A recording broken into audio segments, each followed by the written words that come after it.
I would like to welcome you again to today's FLC session. How does my Enneagram impact my teaching style?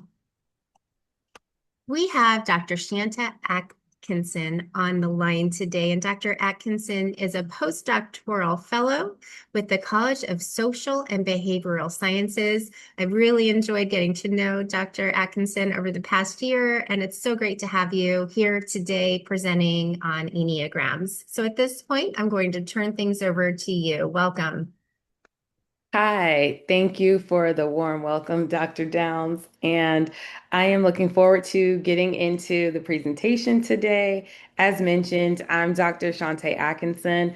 I am a postdoctoral fellow at Walden, and it has been a wonderful journey for me in the postdoc life, and being a part of the fellowship has been wonderful. And I look forward to continuing my work with Walden as adjunct. So I'm excited about that. And I'm really excited to jump into today's training and to really talk more about Enneagram and how does that impact your teaching style. Okay, next slide. So today's training objectives.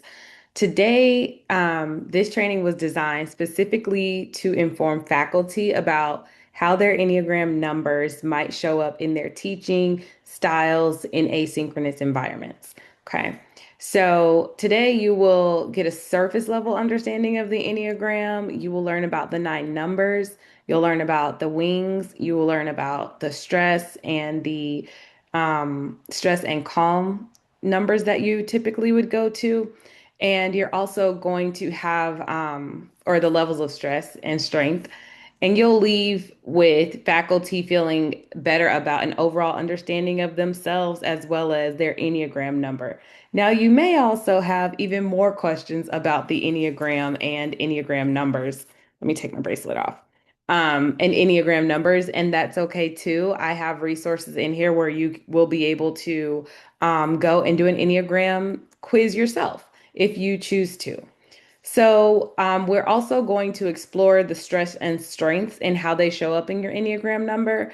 I believe that that's really useful for teachers and faculty, especially at the higher ed level that we find ourselves at. So, I'm going to take some time to go through that for you all.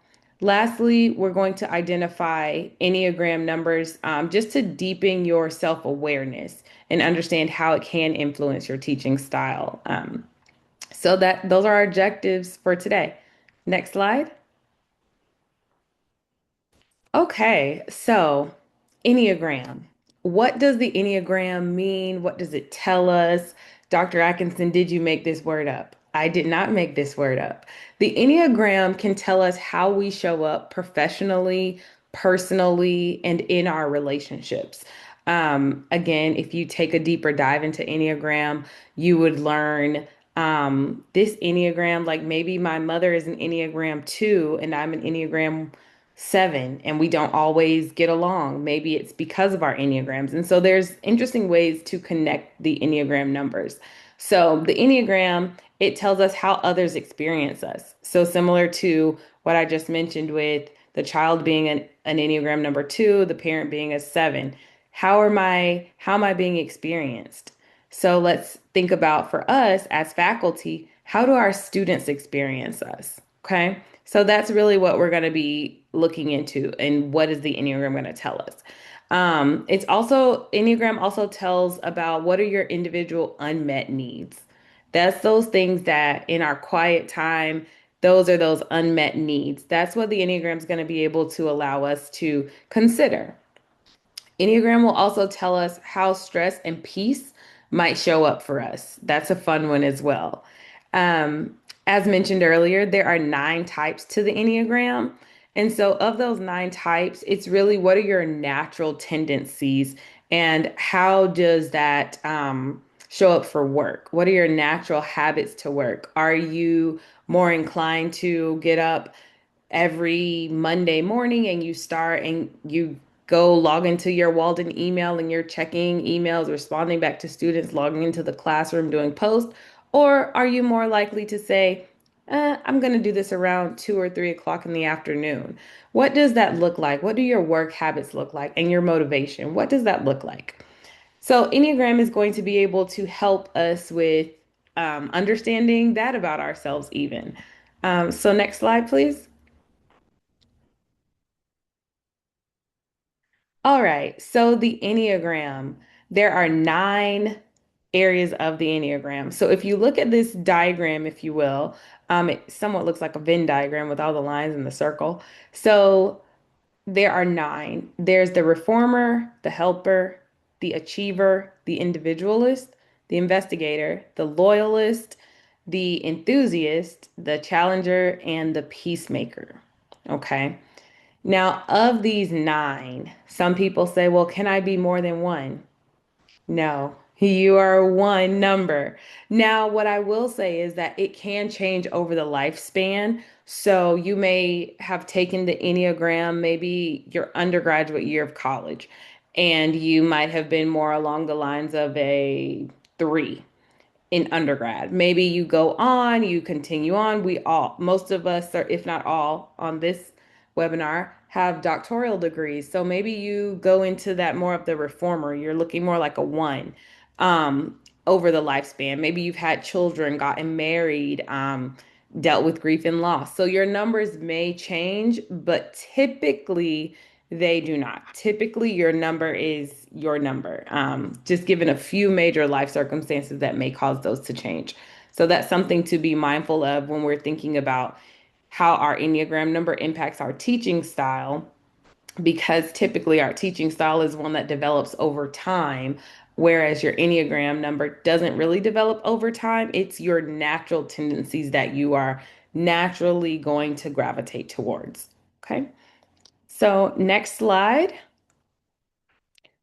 So I don't want to confuse anyone by saying the different names of the Enneagram number. So I'm just going to let you know that if you hear me referring to the perfectionist, I'm also referring to the reformer. That's number 1.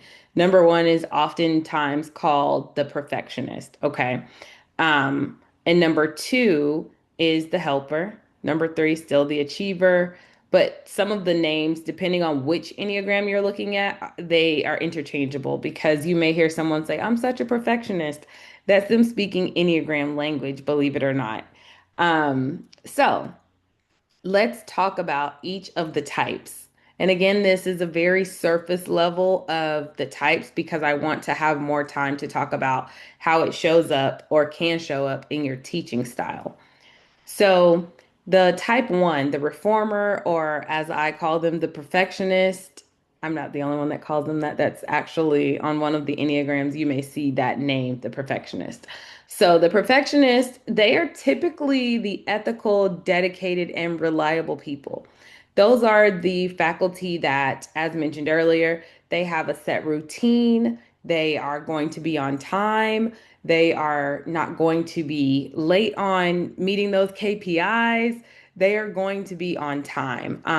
Perfectionist or type 1 Enneagram numbers, they are motivated by a desire to live the right, air quotes, the right way.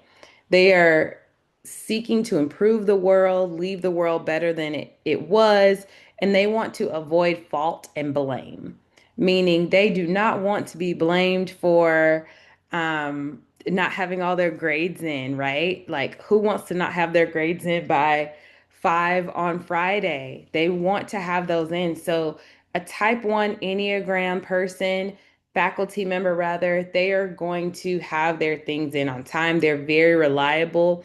They are the ones that probably sign up for a majority of these webinars even, and they actually attend them. Those are your type 1s. That's that Enneagram number 1. Um, Again, they really want to live a very ethical, very black and white. This is right, this is wrong. Those are your type 1s. So again, think about this as you as faculty members. How do I show up? Okay, just want you to keep that in the back of your mind. So type 2, those are called the helpers. So your type 2 faculty may be very warm, caring, giving. The helpers, they're motivated by a need to be loved and needed. Okay. And that's not a bad thing. It's just to say this is a part of the helper, a type two, if you will. They have a tendency to avoid acknowledging their own needs. So in faculty, that may look like you have a class and you have three students that are chronically late with turning in their work. They don't oftentimes engage on the discussion boards and they have excuses as to why they could not submit their work on time or why they need additional time. And I don't mean valid one. These are more like, oh, my computer wasn't working. I lost my computer charger, and that's why I needed to turn my work in late. Those are those students, okay? So, not the students that have legitimate concerns and more so reasonings behind as to why they would need things late, just to clarify. So, if I were a type two faculty, I am going to try to help that student. I'm going to send them an Amazon link on here's how you can get a new charger for your computer. Oh my goodness, the internet went out for the fifth time and we're only in week one of the course. I'm going to give you an extension on your work. So the type twos or the helpers, if you will, they are naturally going to try to help solve situations. They are going to try to meet that need of their students by any means necessary. Okay. Those are more so the helpers. They are just those people. The helper might even be that faculty member that reaches out and says, hey, everyone on the CES team, did we all meet our KPIs this week? Well, I'm going to volunteer to audit and make sure we all meet our KPIs. Those would be the helpers, okay? Um, Now the three, the type threes or the performers, okay? So the performers are also called the achievers, okay? So the achievers, they are success oriented, very image conscious, and they are wired for productivity. Okay. They are motivated by a need to succeed and avoiding failure. So oftentimes the achiever may look like the people that are out in the forefront. They are usually the leaders. They are possibly I don't want to well, the leader in terms of faculty, they may be the lead faculty member. They may be spearheading different things within whatever faculty program you are in. They may be those ones that are like, hey, we need everyone to get organized and let's see how we can continue to have our same enrollment numbers, how we can retain students, get a higher graduation rate of cohorts. So those are going to be the performers or the achievers. They are seeking that achievement and that higher level of achievement. Okay. That's very important, that motivation to succeed and avoiding failure. What that may look like in a classroom from a faculty member, they may want to have the majority of their students getting like A range, but we're talking 95 to 100s, all their students. And they're probably championing their students on to say, hey, we're going to have some extra credit for those of you that aren't doing the best. They are very much motivated to succeed. And that's what we see in the achievers. Next slide. So now we have our type four, or 4 through 6. So number four, they are called the individualist and likewise the romantics. So it's an interesting juxtaposition for Enneagram number fours. So they are creative, they're very sensitive, and they're moody. So their mood can shift quickly. They are motivated by a need to be understood while also experiencing their oversized, sometimes overwhelming feelings. They avoid being ordinary. Okay. So I'm sure some of you can think of some people that come to mind, maybe even students of, oof, I have a student and they're an individualist. They love to stand out. They love to think beyond the prompts. Those are very, as someone put in the chat, sounds like a Gemini. There is some correlations. So Those are the fours. They are, again, very sensitive, very, very sensitive. And also, fours are very intuitive to themselves. Fours are very much, well, this is how I feel. So everyone around me should know that I'm feeling this way. Okay. So, as faculty, again, that may show up as, okay, well, I'm behind on my KPIs, but surely Walden will understand because today's my birthday and I just didn't want to do my work today because it's my birthday. If therefore they're more that individualist and they're very sensitive to things, and not sensitive in a negative way, but sensitive in general. Okay. So be it I'm sensitive to the cold weather, I'm sensitive to my students not responding back to my email in 24 hours. A four faculty member is more aware of their feelings and more sensitive. Okay. A five. So fives are the investigators or the skeptics. So again, if you look at other Enneagrams, they may be called the skeptic. Fives are very, very, very analytical. They're oftentimes detached and they're extremely private people. Okay. They're motivated by a need to gain knowledge, conserve their energy, and they avoid relying on other people. So a five would not be the faculty that's going to say, hey, Dr. Atkinson, you and I are going to be auditing some CES classes together and you're going to do these this half and I'm going to do this half and we're both going to be done, but our audit is going to be turned in together. A five is not going to want to do that. A five faculty member is going to want to do it either all to themselves and submit it on their own, so they're not relying on someone else to hold them back or to give them other deadlines. A five is going to be very, very cautious and concerned about, if I rely on this person, what if? What if it doesn't work out? Okay. That's the five. Very analytical and more so detached. And not in a negative way, because again, there's negatives and positives to all of the numbers, but it's just more so how can I be aware as a faculty member? If you are more so a five, you're that investigator, you're a skeptic. So when your students email you saying it's week one and they submitted their assignment late because their internet went out, that the investigator, skeptic faculty is going to say, well, if you're, they're probably going to go in and look at the classroom to see has this student even logged into the classroom, and maybe they will see that the student has logged in 30 minutes in week one, and so they may want to ask the student more questions. That's going to be that type of faculty member, the investigator or the skeptic. They're usually more cautious and skeptical. The type six, the loyalist. Okay. I always tell people, I tell people when I do Enneagram, I'm like, make sure you know a six. Make sure you have a six in your life. Okay. So the six, they are the loyalist. They are ever committed. They're practical and they're witty. So a six is going to keep you on your toes. They're also going to be there to tell you, hi, this wasn't done right. I love you anyway, but this wasn't right. That's that six. They are committed to others as well as to themselves. Now, they are worst case scenario thinkers. They're motivated by a fear and a need for security.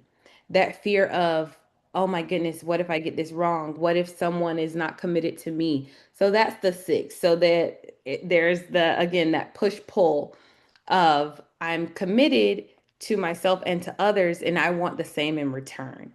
But a six, with them being, that's why they're called the loyalists, because a six is going to be loyal to you as long as you are loyal to them. Okay. So, as a professor, faculty on here, if you find that you're more of a practical and witty, committed person, then maybe you might lean towards being more of a six. Just naturally, that is who you find yourself to be. Maybe you say, well, I committed to, for example, I committed to being on this webinar today. And at 2 o'clock, I decided, oh man, I'm a little bit tired because lunch has set in. I ate too heavy of a lunch and I'm a little bit tired.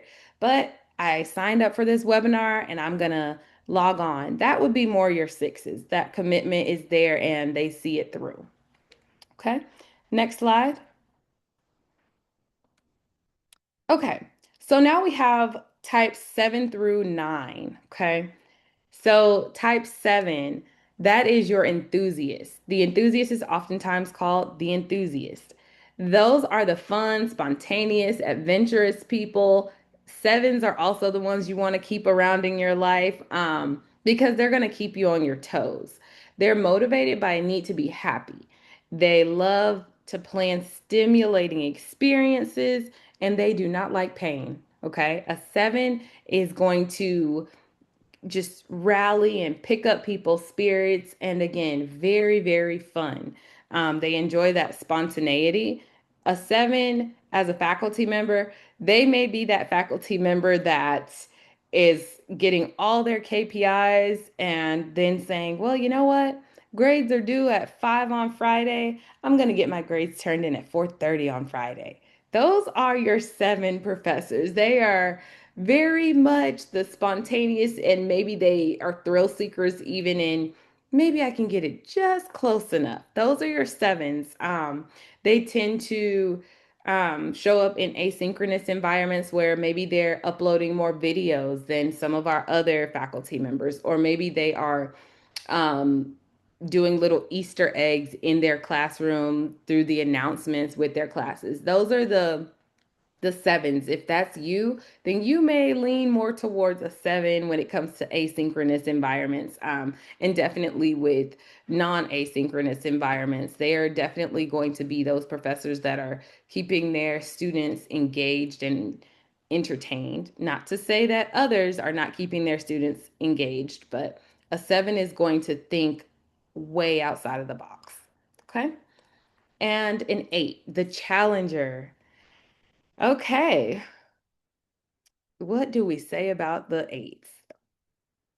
An 8 is not going to back down from a challenge. Okay, they didn't get their name for no reason. An 8 is going to command the attention. They are going to command a room. They're going to command even an asynchronous environment.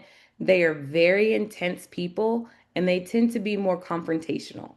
Okay, an 8 has not met a conversation that they did not join.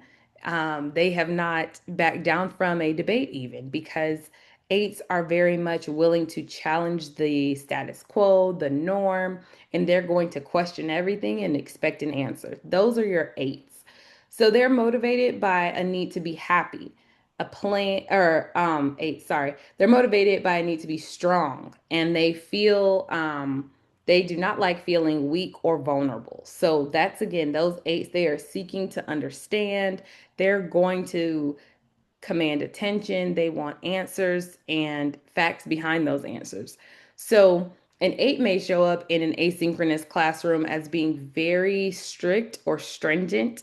They may ask for more detail. They may want to see more references used. They may want to see all of the references used, and they themselves will know if the reference was used correctly or incorrectly. They are very much intense, and they know what needs to be done, how it needs to be done, and they are not afraid to share it with other people. Okay, so if you find yourself being that type of professor, then maybe you're more along the lines of an 8. An 8, going back to the example from earlier with the student in week 1 not having internet, an 8 is probably going to challenge that student and say something along the lines of, well, if you didn't have internet, how are you responding to me now? Or what made you wait so long? An 8 is going to challenge that more so. Okay. All right. So 9, we have type 9. Those are the peacemakers. Okay. So peacemakers, and I'm sure by now you're kind of identifying where you might be falling at. Peacemakers are motivated by a need to keep the peace. Okay. It's in their name. They merge with others and they tend to avoid conflict. They're pleasant, they're very laid back and very accommodating. So the peacemaker as a faculty member may show up as, I am here as much as you need me, reach out as needed, as long as their students are passing the courses with a high enough grade, they're probably not going after students to say, "Hey, I noticed that you have a 80 in the course. Is something happening?" Well, or they are likely to do that. That would be a peacemaker because they're wanting to make sure that their student is okay. They're probably going to reach out to the student that has not submitted in week one. If their student is late, they're going to reach out, "Hey, how can I assist you? Is something going on?" That's going to be your peacemaker. Okay. All right. Next slide. All right. So now that we've gone through all 9 of the types, I know that was a lot of information. Again, this is an overview. So now I want to talk about what growth and stress numbers look like. And here I have an example of an Enneagram number 1. So that's where you'll see the arrows are coming from the number 1, and it's going to the growth number is 7 and the stress number is a 4. Okay? So let's talk about what that looks like. I provided this illustration for you because I wanted you to know what it looks like as I'm explaining it.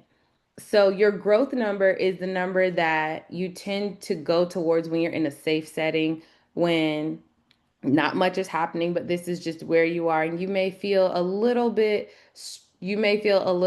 at peace, if you will. Okay, so it takes on some of the healthy attributes of number 7, meaning maybe I'm feeling really good today, so I'm like, oh, if I'm a 1, I'm probably like, oh, I'm a little bit energized.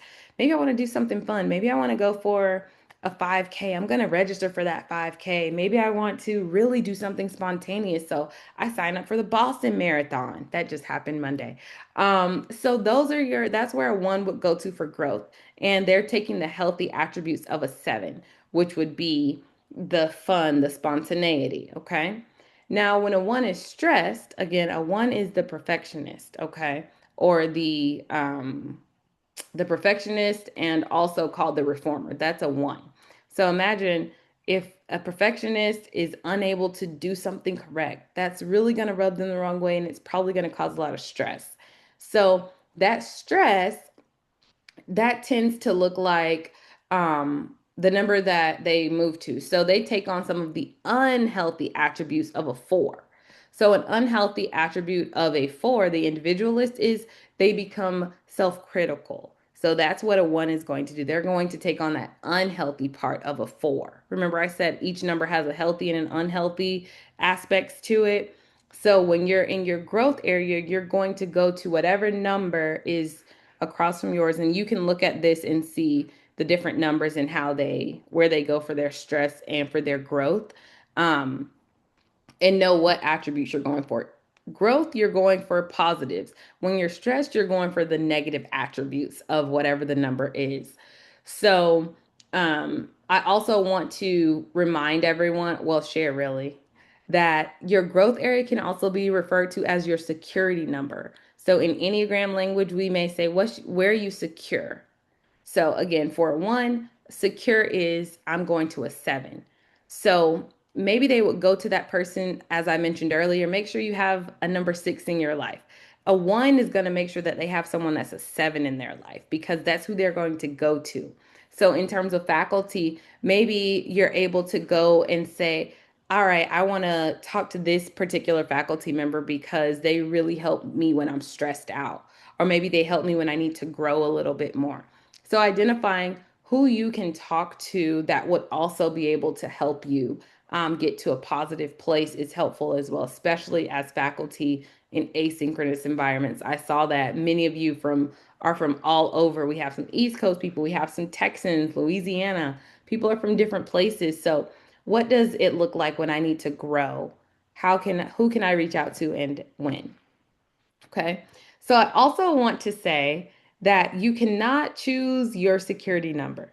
Your number is your number. So it's the same for all 1s, 2s, 3s, whatever your core Enneagram number is, your security number is the same. So again, it does not change. You don't choose your growth nor your stress number. Okay. All right. Next slide. Okay, wings. I enjoy talking about Enneagram, but definitely your wings. So, Enneagram language is For example, this reads 3W2, means the person is a 3 and they wing 2. What does that mean, Dr. Atkinson? A wing refers to the two types adjacent to your core type on the Enneagram. So a 3 can wing 2, which is them winging up, or they can wing down, which is a 4. Neither are wrong or right. Well, neither are wrong. The right one would be what best fits the person. So in this example, it's someone who is a 3. So they are an achiever and they wing to being a helper. Okay, so the wings influence you, but they do not change your core type.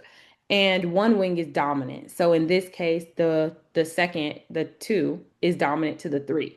So we all have access to both of our wings. It's just that one wing is dominant and one has a different set of resources and characteristics that we find helpful. So, for example, this particular person, if they're a 3 and they wing 2, what that tells us is that they are very much an achiever and they're also a helper. So, an achiever that has the spotlight and they enjoy being in the spotlight, they enjoy having things done and being efficient. Their wing is to be a helper, meaning they like to help people just naturally. It's not their core, because at their core, they want to be the center of attention. They want to have all things, all attention on them. However, sometimes they don't really mind sharing the spotlight. Okay. So that's going to be a 3 that wings 2. Okay. So again, your wing is whatever number is adjacent to your number on either side of you. So this is just an example. Wings will look different. It could be a 3W4. It could be a 1W2, a 7W6, a 7W8. It depends on what your number is. Okay. All right. So we are getting close to the end. All right. Next slide. So this is not a real quiz. However, I do want you all to, if you don't mind, get ready to join the chat because we're going to do a simulated quiz, if you will, on Enneagrams and how does it match your teaching style? Does your Enneagram match it? Okay. Or what you believe your Enneagram is. All right. So next slide. All right, I pulled up the chat, so I will be ready to see your answers. All right, so if you were an Enneagram, if you believe that you are an Enneagram 1, this is just a fun way of saying what Disney character you may show up as. So we have Woody. Also, Woody likes to do things right. Woody is from Toy Story. Woody wants things to be done right. So in the movie Toy Story, Woody was organizing this list to have all of the toys to have a buddy so they would not get left on moving day. That was the premise. So that is Woody. So if you would think that your teaching style, and you all don't really have to share in the chat, but if you think that your teaching style is a 1, I'm wondering if you have ever created reminders for your students. And you can do show of hands, you can do a smiley face in the chat if you feel so led. But again, that would be how your teaching style shows up if you were a 1 and you were the character Woody. Another Disney character that is a 1 is Edna Mode from The Incredibles. She designed their costumes and made sure that they were safe at all times and did lots of testing to make sure that they were right. So a type 1 may be those professors that are really, really into data and looking at it and making sure the numbers are accurate. That's your type 1s. So then you have your 2s. Those are Mickey Mouse. Okay, everyone knows Mickey Mouse. He is an icon. Mickey Mouse is a helper. Mickey Mouse is always there for people, the friend that they didn't know they had, right? And also Tow Mater from Cars. That was the tow truck with Lightning McQueen. Is Lightning McQueen on here? No. So that would be that one, your type 2. Then we have our type 3 is Princess Tiana or Lightning McQueen. So again, very much I am center of attention. If any of you saw the movie Cars, Lightning McQueen was this red race car and he had this catch line that would say "Chicow," and every time he did it, it was like somebody was taking a picture of him. Lightning McQueen was very much his own his own best friend, like Lightning McQueen. You see me now. That was Lightning McQueen. And then type 4. So we have Eeyore. And honestly, I will share that I enjoy type 4s. For any of you that are therapists as well, your type 4 is going to be like those clients that just you just peel back the layers and the layers and the layers. Those are your Eeyores because Eeyore is like, well, today is an okay day. But what does that mean? It just means it's an okay day. Eeyore is in his own world. He's in his own bubble. He's very much the individualist. So think about this is again just a fun way of saying what's my teaching style in terms of a Disney character. And then we have 5 are those are the bells, those are the Mufasas. That's your 5. They are going to stand up for what they believe in. They're also very skeptical. Mufasa was skeptical of his brother Scar for who knows how long, right? Belle was very skeptical of the beast in Beauty and the Beast. So again, what type are you? How are you showing up in your classroom?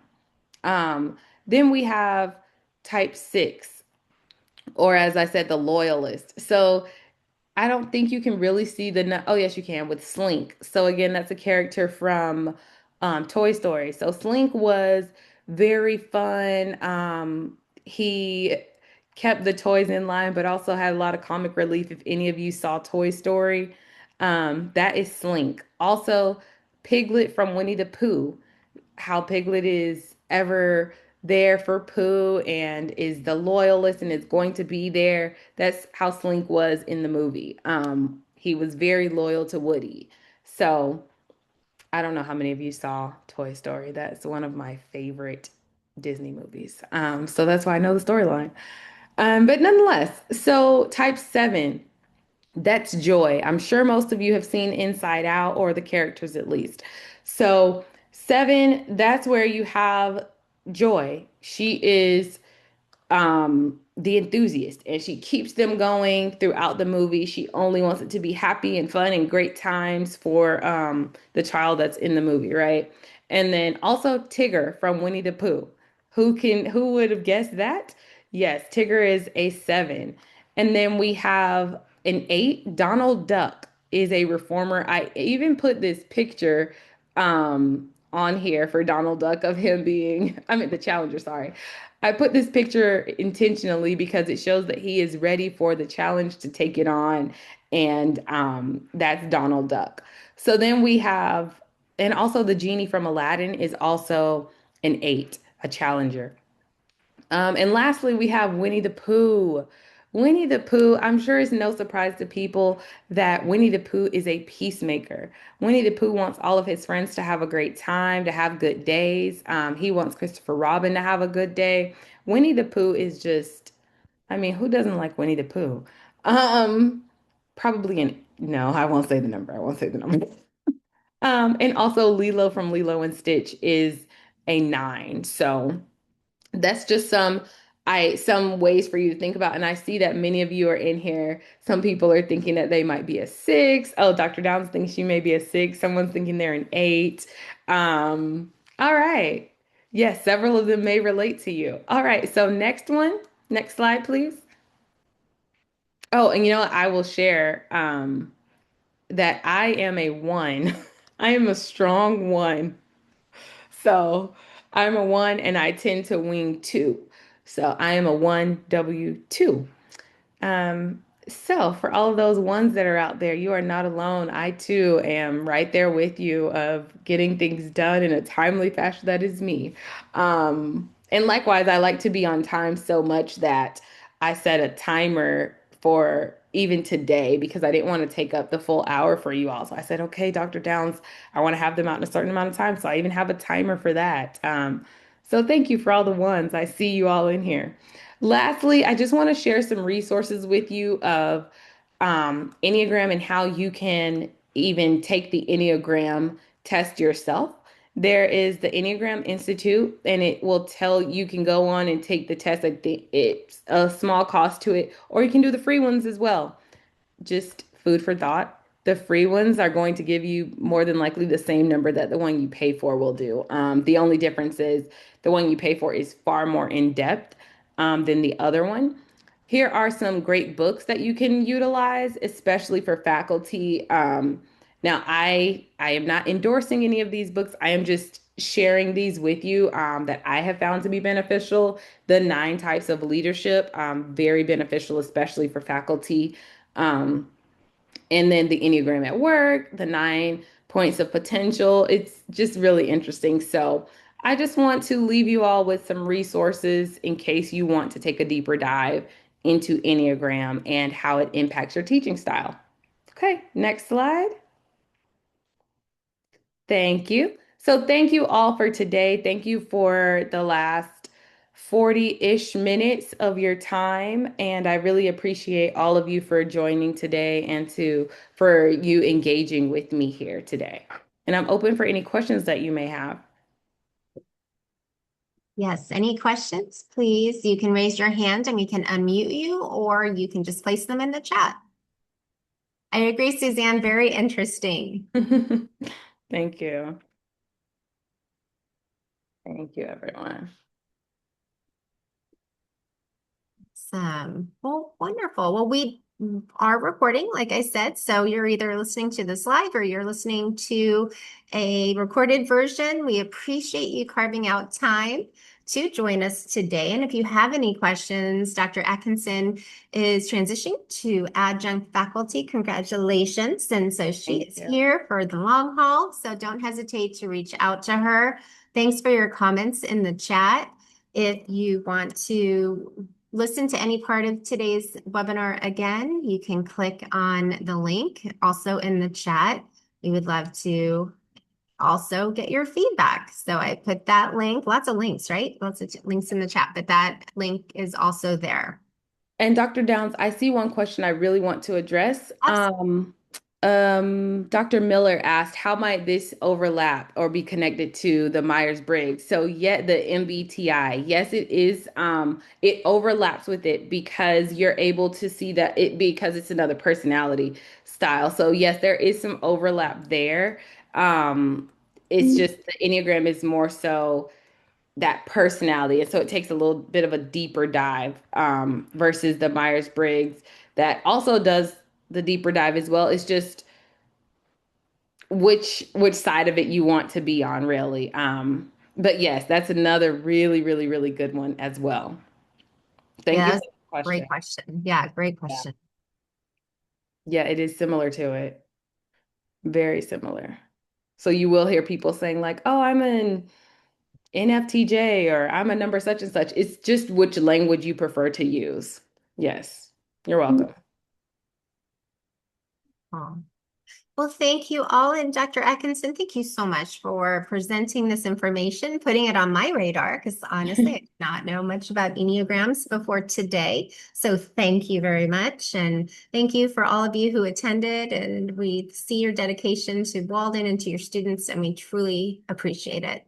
I hope you all have a lovely rest of your day, and I hope to see you in another one of our Faculty Leading the Change series sessions. You take care, everyone. Bye-bye.